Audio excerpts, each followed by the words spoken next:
आंखों में चमकीले सपने और दर्शन की अभिलाषा, हर दिन एक नई यात्रा, हर दिन पूरे होते अरमा। सफर का सामा, भोजन की सुविधा, ठहरने की व्यवस्था, दर्शन करते शीश नवाते श्रद्धालु, और ये सब कुछ निःशुल्क, आदर से, सम्मान से। मुख्यमंत्री तीर्थ योजना के अंतर्गत 40,000 वृद्ध श्रद्धालुओं ने निःशुल्क यात्रा की। आस्था का ये सफर प्रतिदिन जारी है। शानदार 4 साल भाग्यवंत मान देना।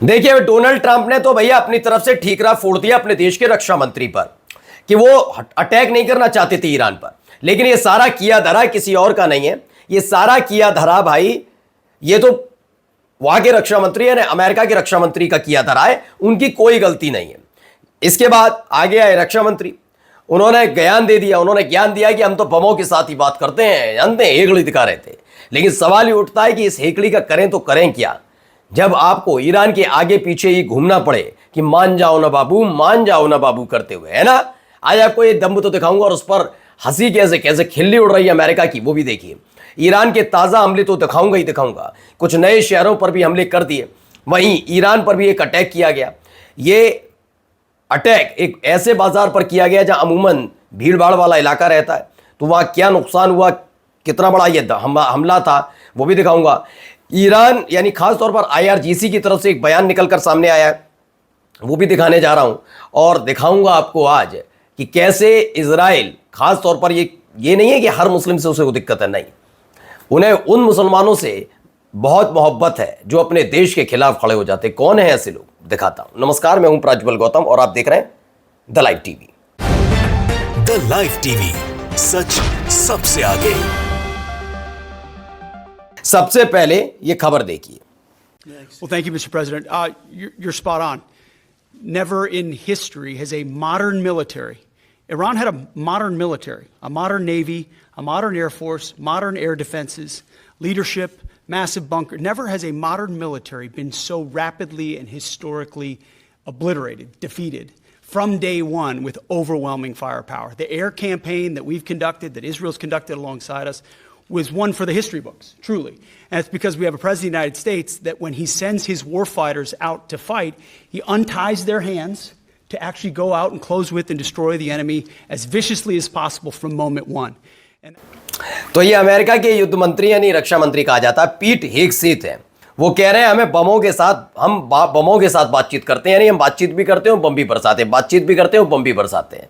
सही बात है, बमों से बातचीत का दम भरने का क्या फायदा कि 15 सूत्रीय शांति प्रस्ताव लेकर ईरान के पीछे पीछे घूमना पड़ रहा है कि बात मान जाओ हमारी, और ऐसे ऐसे प्रस्ताव हैं जिसका कोई लेना देना उसमें से निकलकर सामने नहीं आएगा। चलिए पहले हिजबुल्लाह की तरफ से किया गया अटैक दिखाता हूं। इसी बीच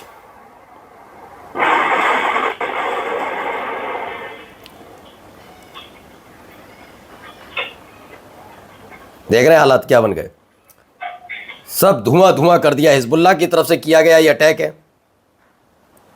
ये बड़ा हमला माना जा रहा है कि हिजबुल्लाह की तरफ से अटैक किया गया। Hezbollah missile hit a building in Kiryat Shmona, यहाँ पर एक हमला हिजबुल्लाह ने किया, तो यहाँ पर भी देखिए ईरान ने मिसाइल दागी है। वो मिसाइल भी जरा देखिए, मिसाइल दागने के बाद हालात यहाँ क्या बनते हुए नजर आए। आग बुझाने की कोशिश भी एक तरफ हो रही है, दूसरी तरफ उठ रहा है धुआं। ये बर्शिवा में किया गया हमला माना जा रहा है, बड़ा है, नेगेव रीजन है, वहाँ पर हमला हुआ है और उस हमले में कितना नुकसान हुआ है वो तस्वीरों को देखकर, वैसे आप वीडियोस को देखकर अंदाज़ा भी लगा सकते हैं कितने फीट ऊपर तक धुआं उठ रहा है। एक नेगेव रीजन का जिक्र अभी आपने हाल फिलहाल में नहीं सुना होगा, यानी एक नई जगह अटैक कर दिया है ईरान ने। इजराइल के नेगेव रीजन में ईरान का मिसाइल हमला, कई जगह आग लगने और नुकसान की खबर है। फायर फाइटर जो है मौके पर पहुंचे हुए हैं, बस वो आग बुझाने का काम दिन रात चल रहा है। देखिए यहाँ पर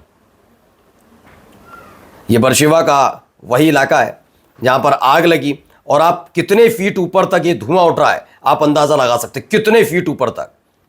मतलब हालात वहां पर किस कदर बिगड़ चुके हैं ये अंदाजा आप इन तस्वीरों के जरिए लगा सकते हैं। देखिए तस्वीर भी इसकी निकल कर आई, ये बर्शिवा के बारे में तो आप जानते होंगे, पिछले साल जब जून में हुआ था युद्ध 12 दिन तक, जब अमेरिका ने कहा था कि आप सीज फायर कर लो, युद्ध विराम कर लो, ईरान ने कहा नहीं अब हम अपनी शर्तों में करेंगे, और 24 घंटे तक इसी शहर को बर्शिवा को दहला कर रखा था ईरान ने।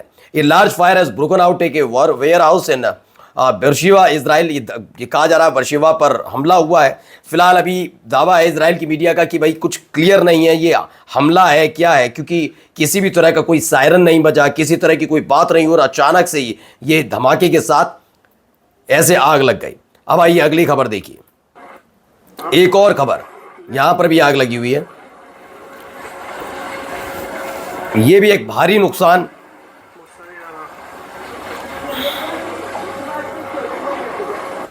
तो दावा several factories in Israel were easily hit from above by Iranian hypersonic missile, Iran की हाइपरसोनिक मिसाइल का गिरी जाकर, और उसके बाद आपके सामने देखिए कई फैक्ट्रीज जलकर खाक हो गई। इसमें बहुत नुकसान इजराइल का भी और इजराइलियों का हुआ है। ये भी देखिए एक और तस्वीर निकलकर सामने आई, ये देखिए यहां क्या हो रहा, तेल अवीव पर यह स्ट्राइक की खबर है।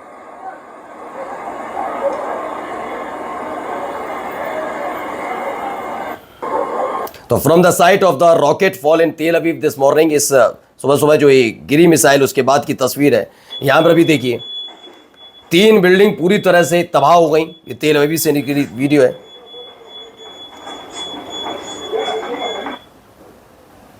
ये देखिए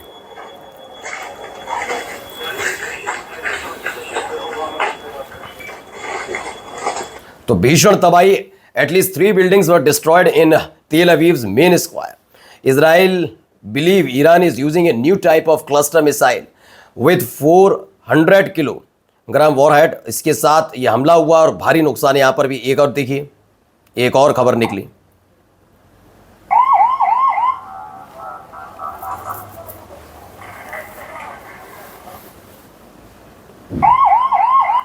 तो डैमेज हुआ Iranian strike on the Zionist entity, ये बड़ा हमला माना गया, ये भी एक हमला।